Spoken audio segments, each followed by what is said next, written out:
Shalom Akim, Shalom. Commençons comme toujours en donnant tout honneur et toute gloire à notre pouvoir, Yahweh, Yahashem, Yahawashi, Bahashem, Kodash. Le bonheur et respect aux apôtres de Dieu. Nous sommes établis par notre pouvoir, Yahweh, Bahashem, Yahawashi, pour guider l'élection de la nation d'Israël. Bien sûr, Shalom à nos élus. Les frères et frères du camp de Great Millstone Montréal, revenant avec une leçon. Ok, commençons directement dans le livre d'Aïsaïe, chapitre 10 et verset 20. Ça dit ici, il arrivera en ce jour-là que le résidu d'Israël et ceux qui se seront échappés de la maison de Jacob ne s'appuieront plus sur celui qui les frappait, mais s'appuieront sur Yahweh, ou Yahawashi, le Saint d'Israël en vérité. Okay? Donc ce résidu parle en fait de l'élection. Commençons par les 54 000 hommes. Okay? Tous ceux qui croient en Yahweh ou Yahawashi, qui croient en sa doctrine, eh bien, ils vont plus s'appuyer sur ceux qui les frappaient. Qui est-ce qui les frappait? Eh bien, ça parle de nos ennemis. Okay? Commençons par les Édomites, okay? Qui est la vraie nationalité des autoproclamés en blanc. C'est ces nationalités, ces nations qui règnent présentement dans l'âge où nous sommes. Okay? Poursuivons le livre de Job. Job chapitre 9 verset 24, ça dit ici: la terre est livrée aux mains du malfaisant. Le malfaisant, encore une fois, est une nation, un peuple. Okay? Faisons référence aux Édomites. Il couvre la face de ses juges, sinon où et qui est-il? Okay? Il couvre la face des juges. Que sont les juges? Ça commence par le Tout-Puissant, son Fils, les anges, les Israélites. Okay? Comment est-ce qu'il a couvert la face des juges? Eh bien, il a changé leur apparence dans les différents icônes qu'il a fait, les peintures, les images, okay, qu'il a changé et qu'il a transformé en sa propre image. Okay. Il a fait ça grandement durant le temps de la Renaissance. Okay. Il a fait ce qu'on appelle l'iconoclasme, qui est la destruction des images. Okay. Allons dans le livre de Malachie, okay, qui va plus en profondeur sur qui est le méchant. Malachie 1 et verset 3, ça dit ici: et j'ai haï Issa. C'est le Tout-Puissant qui parle. Il a haï Issa. J'ai mis ces montagnes en désolation de son héritage pour les dragons des airs. Tandis qu'Édom dit: nous serons appauvris, mais nous retournerons et repartirons les lieux dévastés. Ainsi dit le Seigneur des armées, Yahweh Bahashem Yahawashi, ils bâtiront, mais je renverserai. Et on les appellera la frontière de la méchanceté et la frontière de la méchanceté. Okay? Donc le malfaisant, le méchant, qui est l'homme de perdition, le fils de la perdition, l'homme du péché, fait référence à une nation de gens, une nationalité, un peuple. Okay? La frontière de la méchanceté et le peuple contre lequel le Seigneur Yahweh est indigné pour toujours. Okay? Donc c'est un peuple, okay, les Édomites. Okay, c'est eux qui frappent en fait les Israélites, okay, spécifiquement dans l'âge où nous sommes. Okay.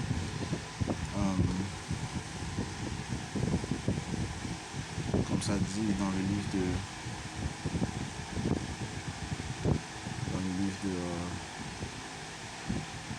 Ézéchiel. Allez dans Amos 1 verset 11, ça dit: ainsi dit le Seigneur Yahweh Bahashem Yahawashi, à cause de 3 transgressions d'Édom et même de 4, je ne différerai pas sa punition, parce qu'il a poursuivi son frère avec l'épée, qui est son frère c'est Jacob, dont le nom de Jacob a été changé à Israël. Et les soi-disant noirs, latino-amérindiens, nous sommes les fils et les filles d'Israël. Okay? Nous sommes les Israélites. Okay? Et bien sûr les Israélites dispersés dans le 4 coins du monde, ceux dont leur lignée retourne à Abraham, Isaac et Israël, vous dites des Israélites. Okay? Mais nous sommes frappés par nos ennemis. Et ça dit que il a poursuivi son frère avec l'épée et qu'il a rejeté toute pitié et que son courroux déchira continuellement et qu'il garda sa colère à toujours. Okay? Il n'a montré aucune miséricorde et constamment est-ce qu'il nous frappe, okay? Jusqu'à ce jour. Okay? Allons dans le livre d'Ézéchiel. Non seulement est-ce qu'il nous frappe physiquement, mais aussi mentalement. Okay? Parce que la captivité où nous nous trouvons présentement, okay, on n'a pas des chaînes sur nos bras, nos pieds. Okay? Mais mentalement, il a mis les Israélites dans une captivité mentale.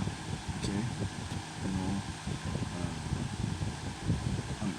Leur retirant leur nationalité, cachant leur nationalité, leur donnant des mensonges,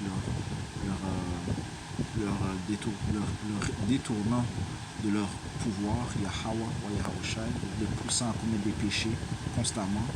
Okay? ceci nous garde captifs. Okay? Et toutes sortes de déceptions, toutes sortes de sorcelleries qu'il fait envers les Israélites. Okay? Pour les garder dans un bas état. Okay? Donc il nous frappe. Okay? Non seulement physiquement, mais aussi spirituellement, mentalement. Ézéchiel 35 et verset 2. Verset 1, la parole de Yahweh vint encore à moi, disant, Fils de l'homme, dresse ta face vers la montagne de Sir et prophétise contre elle. Et dis-lui, ainsi dit le Seigneur Yahweh, Bachem Yahawashi, voici j'en veux à toi aux montagnes de Sir. La montagne de Sir représente les Édomites. Okay? Et j'étendrai ma main sur toi et ferai de toi la plus dévastée. Je dévasterai tes villes, tu seras ravagé, et tu sauras que je suis Yahweh. Okay? Parce que tu avais une haine perpétuelle et que tu as fait couler le sang des enfants d'Israël à coups d'épée, au temps de leur calamité, au temps où leur iniquité était à sa fin. C'est pourquoi je suis vivant, dit Yahweh, Bachem Yahawashi. Ok, Yahweh. Wow. C'est pourquoi je suis vivant. Yahweh Bachem Yahawashi est vivant. Ok, Yahweh est vivant. Yahawashi, son fils, est vivant. Ok, il voit les œuvres de nos oppresseurs. Ok. Je te préparerai pour le sang et le sang te poursuivra parce que tu n'as pas haï le sang aussi te poursuivra. Je ferai la montagne de Sir la plus dévastée et j'en retrancherai celui qui traverse et celui qui revient. Et je remplirai ces montagnes de ces tués sur tes collines, dans tes vallées et dans toutes tes rivières tomberont ceux qui ont été tués par l'épée. Je te réduirai en désolation perpétuelle et tes villes n'existeront plus. Et vous saurez que je suis Yahweh, Bachem Yahawashi, et vous saurez que je suis Yahweh, parce que tu as dit, ces deux nations et ces deux pays seront à moi, parlant des Israélites. Ok, le royaume du nord, le royaume du sud, et nous les posséderons, quoique le Seigneur ait été là. C'est pourquoi je suis vivant, dit le Seigneur Yahweh, Bachem Yahawashi, j'agirai selon ton courroux et selon ta jalousie que tu as utilisé à cause de tes haines contre eux, et je me ferai connaître parmi eux quand je t'aurai jugé. Ok, right? Parce que Yahweh Bachem Yahawashi, et ça te dit en fait, dans le prochain chapitre, si je ne me trompe pas, que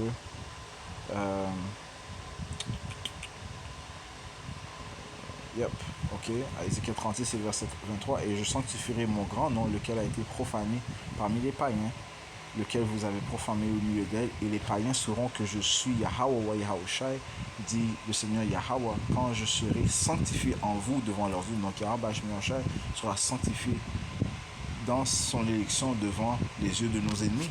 Ok, et c'est ce que on voit présentement, okay, parce que Yahweh Bachem Yahawashi est en train de ranimer les ossements sèches. Les ossements sèches, pour suivant le livre d'Ézéchiel, le 37e chapitre, représente la nation d'Israël, okay, qui était mort spirituellement pendant un temps, mais grâce au Saint-Esprit de Yahweh Bachem Yahawashi, nous sommes passés de la mort à la vie, commençant en connaissant le nom de notre Père, le nom de son Fils, notre Rédempteur, notre Sauveur Yahawashi, notre nationalité, les prophéties, les plans, les objectifs qu'a réservé Yahweh Bachem Yahawashi pour son peuple et pour les autres nations. Ok, et donc par son Saint-Esprit, Yahweh Bachem Yahawashi, grâce au sacrifice de Yahawashi, on a reçu le Saint-Esprit pour comprendre les Écritures. Ok, les Écritures de la Bible, ok, qui est réellement un livre adressé à la nation d'Israël, commençant par l'élection. Ok, donc l'élection va se tourner vers Yahweh Yahawashi au lieu, plutôt que de se tourner vers ceux qui le frappaient, et on va plus se fier aux fausses doctrines de Esau, ces mensonges qui ne faisaient que nous détourner de notre vrai pouvoir. Ok, ces philosophies, on ne va pas se tourner vers son système éducatif, ok, à sa fausse vue de la médecine. Ok, peut-être que prendre des vaccins. Ok, non, on va plutôt se fier aux instructions de Yahweh Bachem Yahawashi, ok, commençant par prier à Yahweh Bachem Yahawashi et se fier aux herbes qu'il nous a données, ok, encore prier, ok, pour qu'il bénisse ces herbes, qu'il nous guérisse, ok, ça c'est un exemple, ok. Non, la sagesse que Yahweh Bachem Yahawashi va nous donner nous donne surpasse la sagesse des Édomites. La sagesse de ce monde est néant, ok, elle est futile, ok. Qu'est-ce que Yahweh Bachem Yahawashi a dit? Si on va dans le livre de 1er Corinthiens, chapitre 1 et verset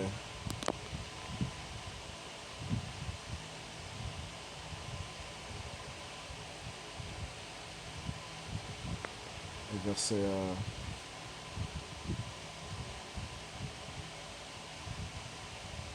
verset 19, car il est écrit, je détruirai la sagesse du sage et anéantirai à rien la compréhension du prudent, du monde, du prudent de ce monde, les sages de ce monde. Verset 20, où est le sage, où est le scribe, où est le disputeur de ce monde?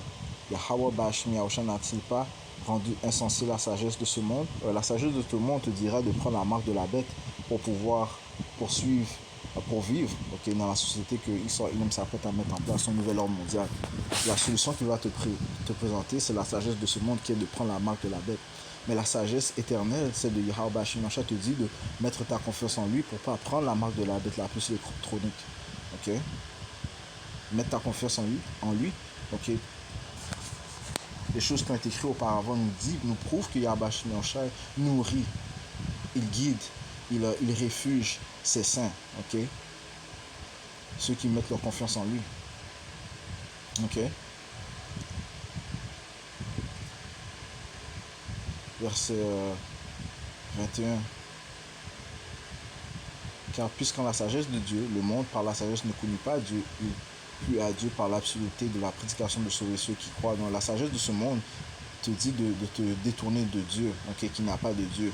Ne fais pas ta confiance en Dieu. Il y a un manque de crainte de Dieu. Mais ça te dit que le début de la sagesse, c'est la crainte de Yahweh Bashim Yahusha, que Yahweh Bashim Yahusha est dans toutes choses. Yahweh est dans toutes choses. Il est partout. C'est un pouvoir omniprésent. Okay? C'est lui qui contrôle le bien et le mal. L'adversité et la prospérité. Okay? Le chemin est étroit et le chemin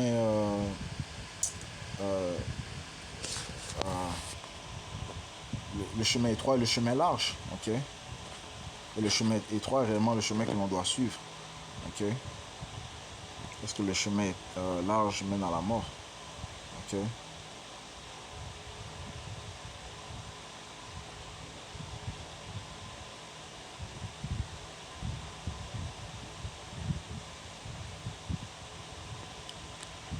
Okay. Verset 25. Parce que l'absurdité de Yahweh Bashim Yahusha est plus sage que les hommes, et la faiblesse de Yahweh Bashim Yahusha est plus forte que les hommes. Okay? Et qu'est-ce que le monde considère absurde? Eh bien, le témoignage de Yahweh Shai. Ok? Ok? Verset 26, car vous voyez votre vocation, frère, comment peu d'hommes sages suivant la chair, peu de puissants, peu de nobles sont appelés. Ok? Mais Yahweh Bashim Yahusha a choisi les choses absurdes du monde pour confondre les sages, et Yahweh Bashim Yahusha a choisi les choses faibles du monde pour confondre les choses qui sont puissantes. Et les choses basses du monde et les choses qui sont méprisées, Yahweh Bashim Yahusha les a choisies, oui, les choses qui ne sont pas pour amener à néant celles qui sont, afin qu'aucune chair ne puisse se glorifier en sa présence. Donc l'homme de foi, c'est lui qui sera sauvé. Okay? Ceux qui ont la foi. Okay? C'est par la foi qu'on peut faire plaisir à Yahweh Bashim Yahusha. Okay? Et l'homme qui va plutôt faire confiance qui va plutôt avoir sa foi en Yahweh Bashim Yahusha, c'est lui qui sera sauvé. Okay? Et le plus que la vérité est en train de s'accroître, le plus que on se détache des manières de ce monde. Et plus de monde vont se détacher des manières de ce monde parce qu'ils vont réaliser que Israël n'est qu'un menteur. Okay? Ses manières ne sont que mensonges. Okay?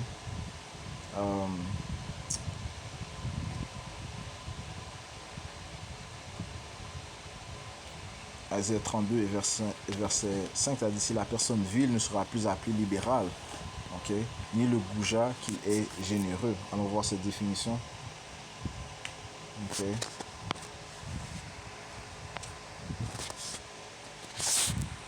Okay, la personne vile, on va plus dire qu'elle est libérale. Autrement, on ne dira plus que Israël est libéral. Okay? Parce que c'est lui qui est vil.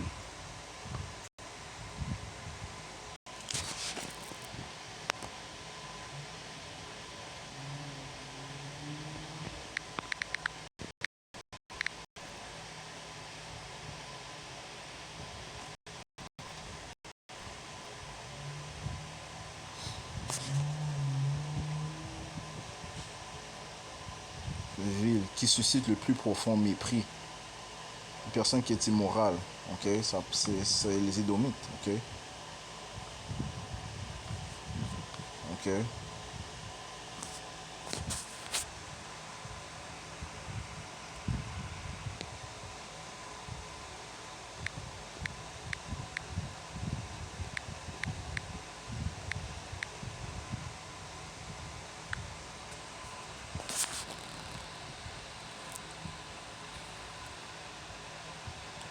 Libéral, qui aime à donner, qui se plaît à donner.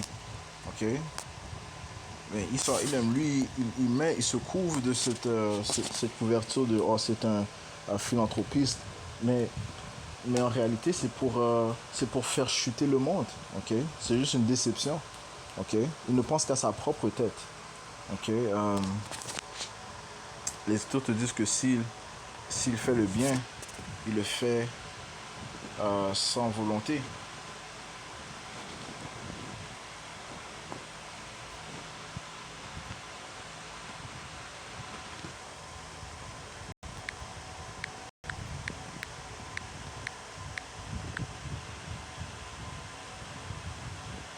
Sirachie 14 et 7.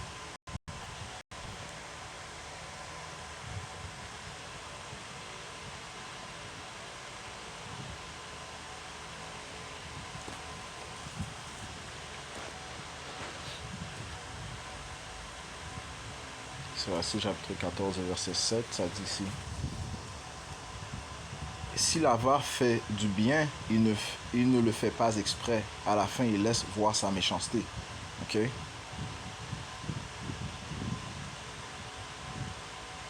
Verset 6, il n'y a pas d'homme plus méchant que celui qui se fait souffrir lui-même. Right? Il fait souffrir ses propres voisins, ses édomites. Lui-même, il les met sous l'usure. Ok? Les gens sont taxés. Ok? Jusqu'aux dents. Ok? Les gens ont toutes sortes de paiements, sont soumis au paiement. C'est sa propre nationalité. Même.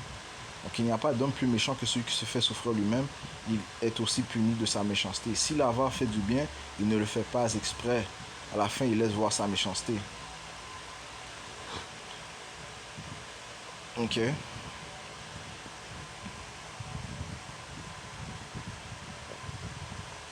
Verset 5. Celui qui est dur pour lui-même, il sera bon pour qui?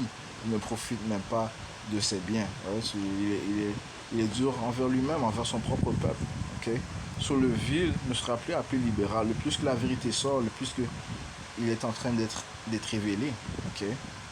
La personne vile ne sera plus appelée libéral, ni le goujat qui est généreux. Okay?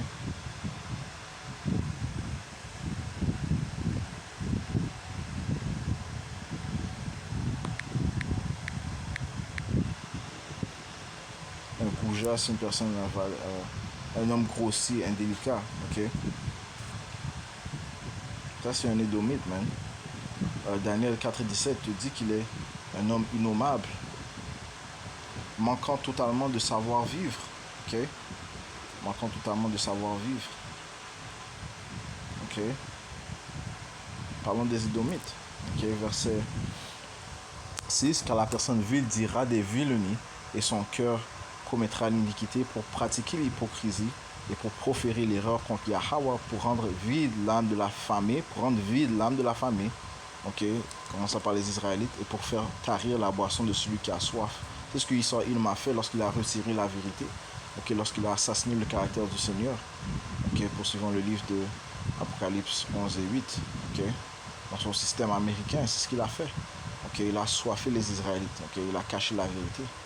Ok, sans compter que le Saint-Esprit allait révéler toutes choses. Verset 7, par la volonté de Yahweh Bashim Yahushua. Verset 7, les instruments de l'avare sont diaboliques.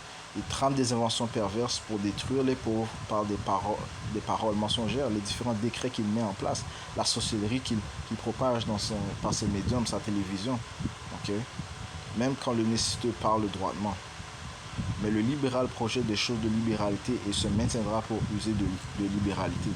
Okay? Donc, les Israélites, commençant par l'élection, vont plutôt se tenir vers Yahweh Bashim Yahushua plutôt que de faire confiance à leurs ennemis, les Édomites, qui n'ont fait que les fournir des mensonges, les nourrir de la déception, des mensonges, des iniquités, des abominations qui sont que nuisibles à nos vies. Okay? Et c'est ce qui va faire que Esau Edom va se lever et faire commettre la violence, toutes sortes de violences. 2 Thessaloniciens chapitre 2 verset 8, ça dit, et alors ce malin, encore le méchant, le fils de la perdition, l'homme du péché, et alors ce malin sera révélé que le Seigneur Yahweh Ba'ashim Yahushua consumera par l'esprit de sa bouche et détruira par la brillance de sa venue. L'esprit de sa bouche, c'est l'esprit de vérité, l'Esprit Saint qui se trouve dans les prophètes de Yahweh Ba'ashim Yahushua, commençant par nos apôtres. Ils sont en train de déclarer la vérité de Esau. Ils sont en train de l'exposer. Et c'est Yahweh Ba'ashim Yahushua qui sera envoyé par Yahweh pour détruire Esau par la brillance de sa venue. Même lui dont la venue est par l'intervention de Satan, donc c'est Satan qui participe dans ses pensées, avec tout pouvoir et signes et prodiges mensongers, pour décevoir, okay? pour mentir au peuple, okay? Et avec tous les artifices d'injustice dans ceux qui périssent parce qu'ils n'ont pas reçu l'amour de la vérité pour qu'ils puissent être sauvés. Okay? Alright, so c'est ce qui va faire que Esau Edom, ayant été révélé, il va passer à l'action. Apocalypse 12 et 12, ça dit, par conséquent, réjouissez-vous, vous cieux et vous qui demeurez en eux.